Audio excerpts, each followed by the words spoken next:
All right, I shuffled the cards and I am reading from the Modern Nirvana Oracle deck. It's a new deck I got and I just wanted to try it out and give it some energy. So, Aries, your theme this year is assertiveness. Ooh, that's a fun one. That actually rings true as Jupiter is in your sign right now. And the North Node goes in. How can we take the lesson of assertiveness? To read this little quote: one is never afraid of the unknown. One is afraid of the known coming to an end. So there's many times in life where we're met with lessons or challenges or moments that may test our ability, but uncertainty can be a source of hope and of excitement for the future. So, is there any area of your life where you feel like you are playing small, or you feel like you're not fully embodying yourself, or you have the awareness and you feel afraid and you're not going for things? This is like the best card I can ever think of for Aries. So, your theme this year especially is assertiveness. I love when spirit like perfectly picks a card that so aligns with the astrological transit. So that is your theme of this year: Aries Sun and Aries Rising.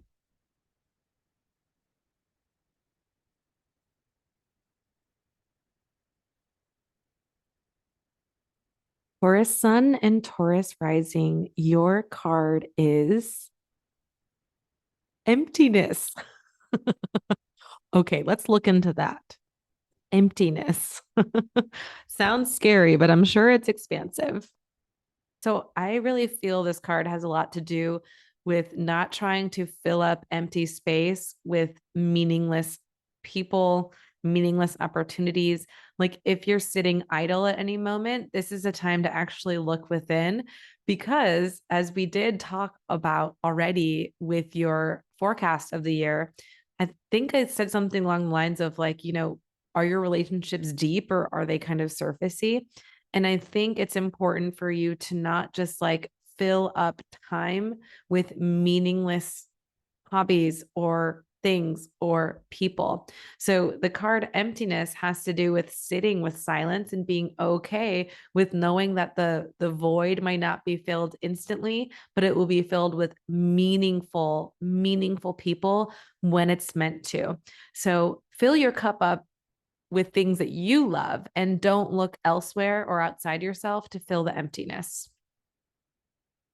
Gemini Sun and Gemini Rising, your card is weightlessness. Weightlessness. This is your theme of this year. This card is very symbolic, and I think it works really perfectly with a Gemini Sun and a Gemini Rising, who tend to be very cerebral and in their heads a lot. And a lot of what I said in the zodiac forecast had to do with regulating your nervous system. And I think being weightless is just taking that pressure off a little bit and not having the expectation for a certain thing to be a certain way.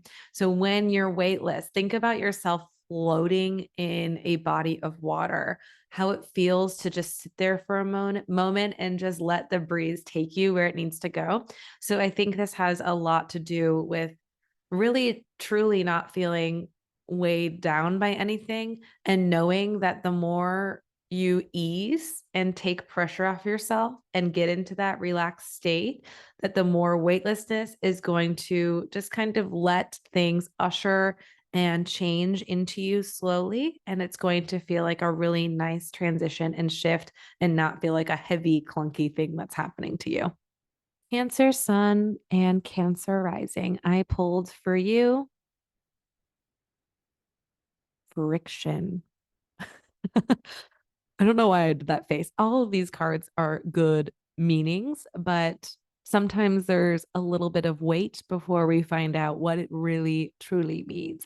So let's talk about friction for Cancer Sun and Cancer Risings. This card is actually quite beautiful, and it has this really deep spiritual symbolic meaning of when things feel hard or we go through transition or darkness or friction of any way, how it's actually a beautiful teacher to lend us toward the light. So if you're ever going through something this year that feels like it's hard or troublesome and you're feeling those deep emotions coming to surface, that's because you're meant to learn from it, grow from it, and evolve from it. And it's basically saying in this card, it has a lot to do with like polishing up the dirt and the dust, like think about a ring that you wear every day and it gets super dirty and you put it in the polisher and it takes a little bit of time and then all of a sudden it comes out all shiny and new. You're taking yourself through that polishing process. And so if anything, friction, right? Like diamonds are made under immense amounts of pressure.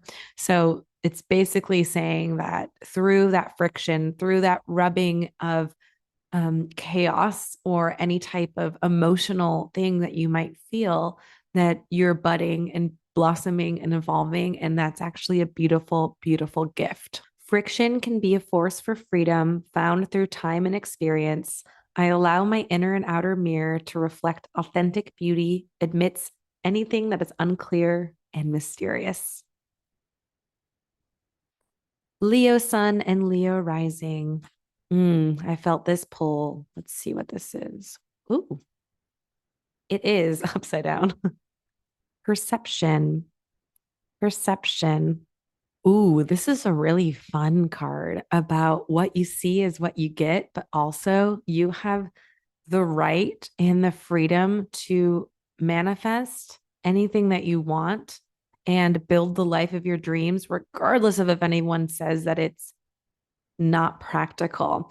So, really, truly envision what you want and empower yourself to create your own reality.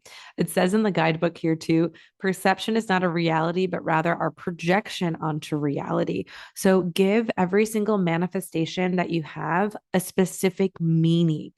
Why do you want things to turn out the way you want them to turn out?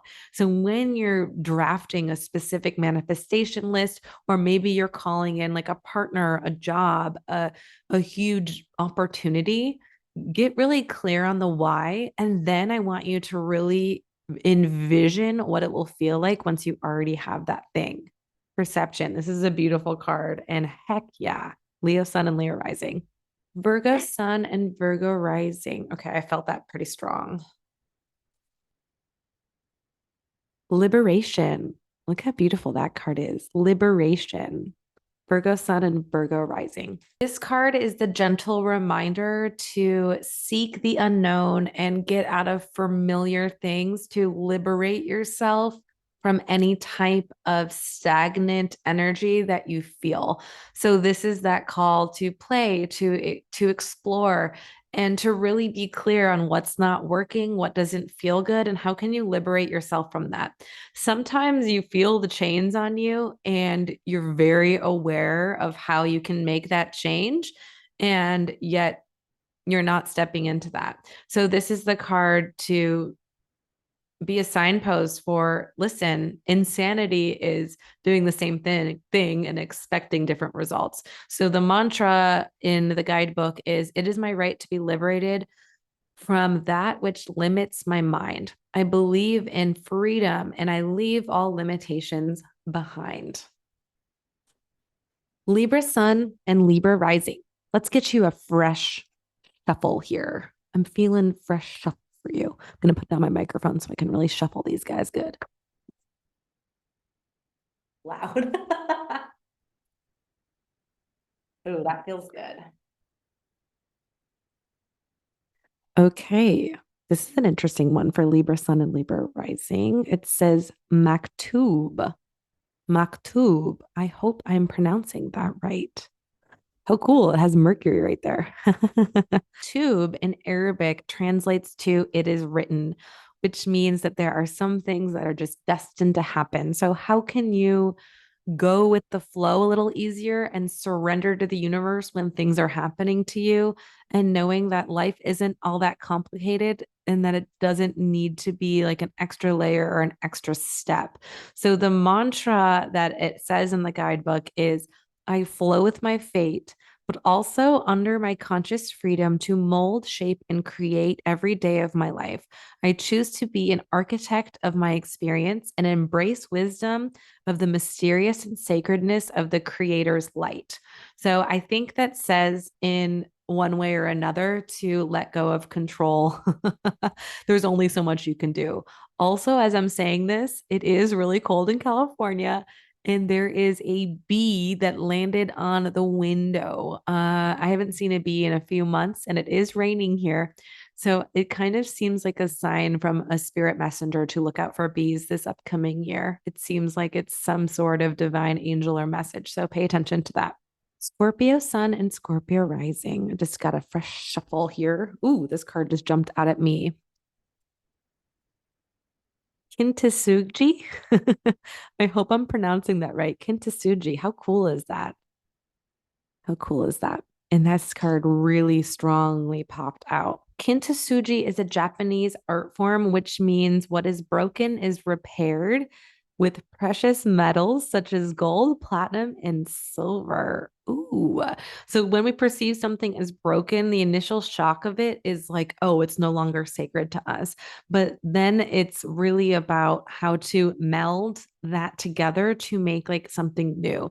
I really want to think about this as like when you lose a crystal or a crystal breaks. And at first, it's a little like scary. You're like, why did my black tourmaline shatter into a billion pieces? Does this have to do with me? Am I the drama? Right.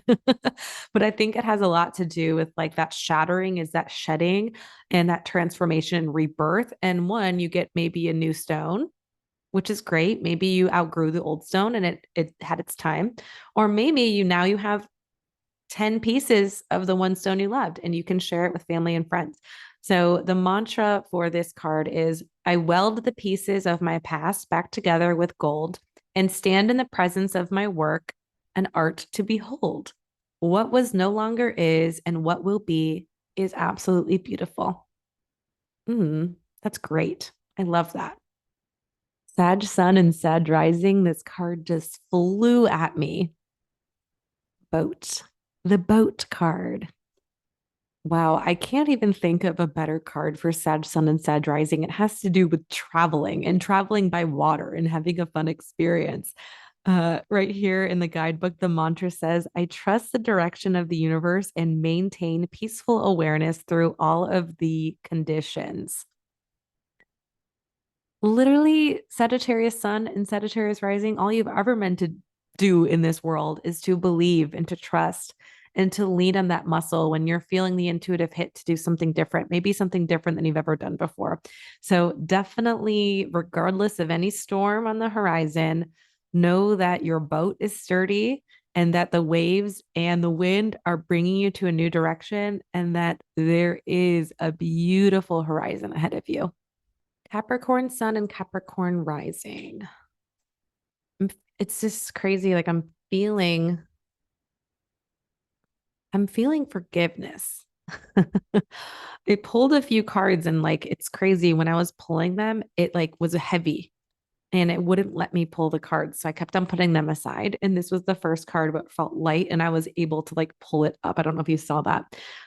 Forgiveness. I think that's pretty self-explanatory, but let me dive a little deeper. I think this card has a lot to do with um, really truly letting go of the past and knowing that you love and accept yourself despite anything that you've been through and despite anything that other people have put you through. Healing and hurting and going through forgiveness is like a really spiritual act. So if it feels heavy, you can let it go, but not in like a spiritually toxic way of being like forgive and forget. It's more so, wow, I want to forgive myself and I want to move forward because that frees me. And the mantra here is I love, I forgive, I release attachment to what was and I may fully embrace what now is. So, this to me feels like a new signpost for moving forward in your life and not letting anything from the past condition you. Also, kind of crazy that like it wouldn't let me pick up any other card. It's like, this is your message. Capricorn, Sun, and Rising. Cards were being stubborn for you. Aquarius sun and Aquarius rising. Ooh, I felt this. Emotions. Ooh, I love. Looks like a little jellyfish. Emotions. So the card really signifies how emotions can sometimes get trapped in the body and your body remembers and keeps track of it. So if you feel anxious or fearful, or maybe something was conditioned into you, like a specific emotion when you were little, that it's just natural for you to instantly go to that place. And it's saying that, through a process of really acknowledging those emotions when they come up and really feeling them, that there's a way to release it and to let go and to really look at the shadow side of emotions. And maybe it could be, Aquarius sun and rising, it's very typical to not really lean on the emotional process as much. It depends on your rising sign if you're an Aquarius sun. But what I will say is there's definitely something to learn from any heavy emotions as they come. And the mantra here says, I release all emotion that no longer serves me. I step into alignment with the life that I deserve and the life that I desire. I really love that. So anything that feels unprocessed, this is the year to really look into that, bring it to the surface, and then let it rip away, just like the card looked like, right? With the little jellyfish like falling off, rainbow jellyfish, how jellyfish, the tentacles just kind of float into the water. That's your emotions being swept away into the waves. Pisces sun and Pisces rising. Your card is ecstasy. Ooh, look at the little parrot in the full moon. That's very exciting. Ecstasy. Oh, this is a really fun card about being in your joy and following your light. And if there's anything that doesn't bring you happiness or bliss, like really look into that and discover what feels genuine and what feels like actual delight. Like, how does that feel in your body? Think about that parrot, like just like whoosh, into the full moon. That's you really feeling your bliss and not numbing it, right? Like, not totally ignoring it, but feeling it in a natural state and rising above what you fear. Fear is like a beautiful process. And the mantra for Pisces sun and Pisces rising is I approach life with an open heart and remain open to my highest excitement and ecstatic experiences. Ooh, that feels juicy. I like that. Use your joy as a guide. Ah, gorgeous, beautiful, love it.